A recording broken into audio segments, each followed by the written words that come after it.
Welcome back once again friend हमारे इस प्यारे से प्लेटफॉर्म पे। दोस्तों बेसिकली आज हम डील करने वाले हैं इंटरनल स्ट्रक्चर ऑफ अर्थ के बारे में। मैंने आपको अपर सरफेस ऑफ अर्थ के बारे में, कैसे एटमॉस्फेयर है, कितनी लेयर हैं एटमॉस्फेयर में, ये सारी चीज़ें बता दी थी प्रीवियस वीडियो में। आज हम बात करने वाले हैं अर्थ के इनर स्ट्रक्चर के बारे में कि कैसे कैसे इनर स्ट्रक्चर 3 डिपार्टमेंट में डिवाइड होता है और उसके बारे में डिटेल में एनालिसिस करेंगे। चलिए दोस्तों फटाफट स्टार्ट करते हैं। हमारा जो अर्थ है is divided into 4 main layer: inner core, outer core, mental और क्रस्ट। तो जितने भी न्यू व्यूअर्स हैं हमारे इस प्लेटफॉर्म पे, जल्दी से सब्सक्राइब कर लीजिए। साथ ही साथ आप हमारे चैनल को ज़रूर लाइक कीजिए और जितना हो सके इस वीडियो को शेयर कीजिए। ठीक है, चलिए अब डिटेल में बात करते हैं। देखिए, जो अर्थ लेयर है वो पहला होता है crust.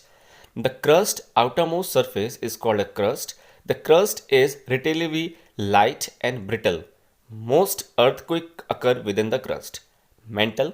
The mantle is relatively flexible, so it flow instead of fracturing.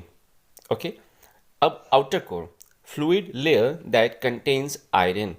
When it is flow, it generate the earth magnetic field. Okay. Now inner core, solid innermost layer of the earth. तो आप यहाँ से मोटा मोटा आप समझ चुके होंगे कि where is a magnetic field exist inside the earth, that is outer core. Where is the flexibility that flow instead of fracturing, it is a mantle. ठीक है, where is the earthquake, there is a crust. Okay, अब now move करते हैं, हम crust के बारे में और डिटेल में बात करेंगे।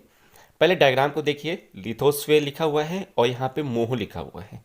Lithosphere is made up of a crust and the Moho. अब मोहो क्या है वो नीचे लिखा हुआ है कि Moho is the dividing line between the crust and the mantle. ठीक है, अब चलिए क्रस्ट के बारे में बात करते हैं। The crust is typically about 25 mile.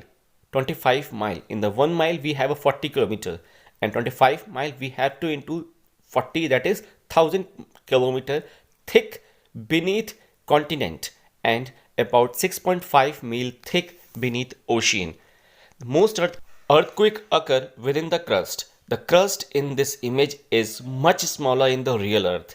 मतलब बात ये हुई कि जो अर्थ है हमारा, वो उसके अंदर हमारा क्रस्ट है और जो कि 25 माइल थिक है कॉन्टिनेंट में। और अगर हम बात करें ओशियन में तो 6.5 मील थिक है ओशियन। और अगर हम बात करते हैं कि वेयर इज द अर्थक्वेक अकर, तो दोस्तों ये होता है क्रस्ट में। ठीक, ये आपको फोटो में बहुत छोटा दिख रहा है लेकिन है रियल में बहुत बड़ा। चलिए अब बात करते हैं क्रस्ट के। The earth crust is like a skin of an apple. सोच लीजिए, it is very thin compare to the other 3 layer. Thin होने के बावजूद भी 25 माइल थिक है। ठीक, the earth crust makes up to the 1% of the earth. ठीक, the crust of the earth is broken into many pieces called plates. ठीक है, जो टेक्टोनिक प्लेट्स की बात करते हैं वो यही होता है। ठीक है, अब देखिए क्रस्ट आउटर लेयर, ठीक, 5 to 100 kilometre thick. 2 type of crust, ocean very dense made up of basalt, फिर continental less dense made up of granite. ठीक है, अब देख लीजिए बगल में आपकी फोटो बनी। मैं हालांकि बाद में फिर से आपको ओशियन क्रस्ट की फोटो अलग से दिखाऊंगा। आप यहाँ देखिए कि कॉन्टिनेंटल है, वहाँ पे जो रॉक है वो कौन सी है, वो ग्रेनाइट है। ठीक है, और यहाँ पे जो ओशियन है, ओशियन में कौन सी है, वेरी डेंस बेसॉल्ट है। ठीक, अब देखिए ओशियन में आपको जो आपको क्रस्ट दिख रहा है उसकी लेयर कितनी होगी एज ए कंपेरिजन, और आपको जो यहाँ पे लैंड एरिया दिख रहा है, कॉन्टिनेंटल एरिया दिख रहा है, वहाँ पे आपको क्रस्ट की लेयर कितनी दिख रही है। तो आप जस्ट एक कंपैरिजन कर लीजिए कि 6.5 माइल और 25 माइल में क्या डिफरेंस है। और जितने भी अर्थक्वेक होते हैं वो यहीं पे होते हैं। तो आपको ये पता होना चाहिए कि वो 1% लैंड कवर कर रहा है ये अपना क्रस्ट। ठीक है, स्किन ऑफ द एप्पल की कंपैरिजन किया गया। अब बात करते हैं हम मेंटल की। The mantle is a layer below the crust. Crust जहाँ पे खत्म होता है वहाँ से मेंटल शुरू होता है। ठीक, the mantle is the largest layer of the earth. पहली बात, the mantle is divided into 2 region, the upper and the lower. आप डायग्राम में देख सकते हैं कि मेंटल को भी 2 भागों में डिवाइड किया गया है। ठीक है, upper layer and the lower layer या लोअर अपर सेक्शन या द लोअर सेक्शन, ऐसे करके आप डिवाइड कर सकते हैं। और अभी आपको मैंने बताया था कि मोह एक लाइन है जो कि डिवाइड करती है क्रस्ट को और मेंटल को। ठीक, अब देखिए asthenosphere, asthenosphere is a outer layer of the metal. Mantle की ये आउटर लेयर है, इसको हम कहते हैं एनाथोस्फेयर। ठीक है, the region just below the crust and extended all the way down to the earth's core is called a mantle. Crust से पूरा कोर तक, जो कोर की लाइनिंग है, जो आपको रेड पोर्शन दिख रहा है, ठीक है, पूरा रेड पोर्शन हमारा मेंटल है, ब्लैक पोर्शन हमारा कोर है। तो जो पूरा रेड पोर्शन है वो होता है हमारा मेंटल। ठीक, अब यहाँ पे देखिए middle layer, very thick layer.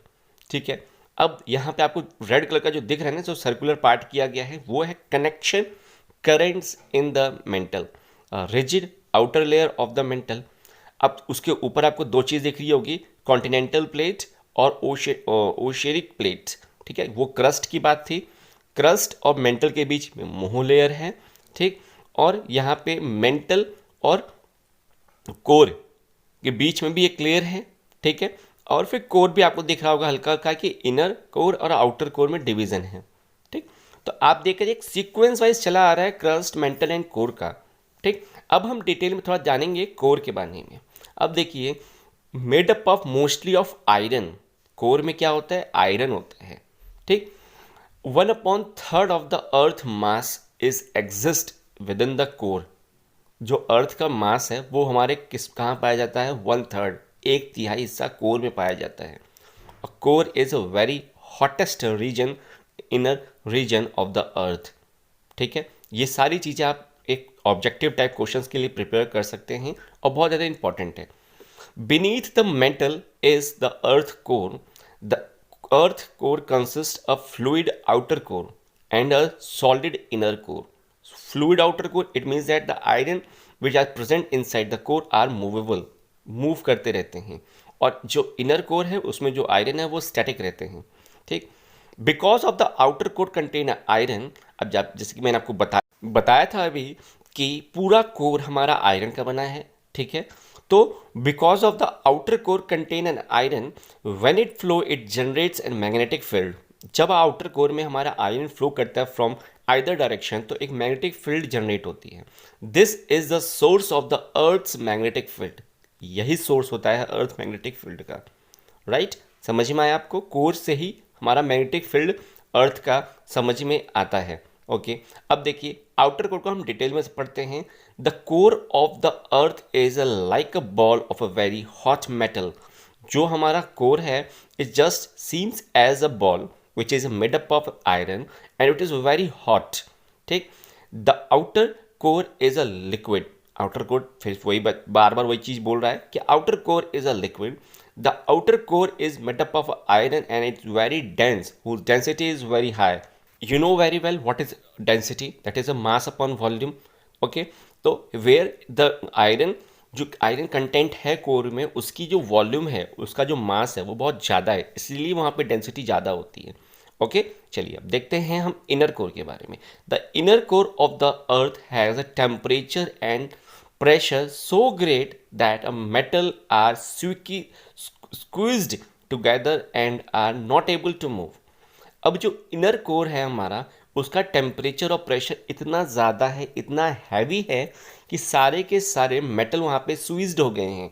ठीक है, मतलब एक दूसरे से इतने एकदम टाइटली पैक्ड हैं, अब वो मूव नहीं कर पा रहे। Intermolecular space between the two elements of that matter is so less that they can't move और they can't disturb each other. समझ में आ रहा है? The inner core is a solid, pure solid, not a liquid, not a semi liquid, nothing else, pure solid.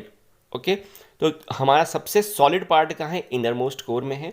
उसके बाद हमारा liquid आता है आउटर कोर में।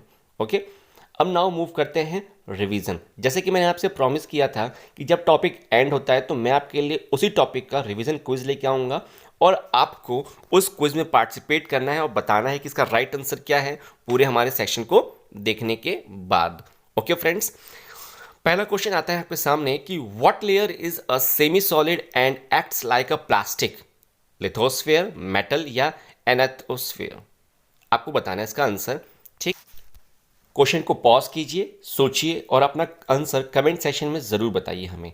ओके, अब आपको सोच समझ के अगर नहीं समझ में आ रहा तो वीडियो को फिर से रिवाइंड कीजिए और फिर से देखिए और फिर से बताइएगा। ओके राइट, मूव करते हैं क्वेश्चन नंबर 2 पे कि what is the hottest layer in the earth. ये तो बच्चे लोग आंख बंद करके आंसर बता सकते हैं कि हॉटेस्ट लेयर किसे कहा जाता है हम अर्थ के लिए। ठीक है, तो फटाफट इसको बता दीजिए। Now move to question number 3, what is the most dense layer of the earth.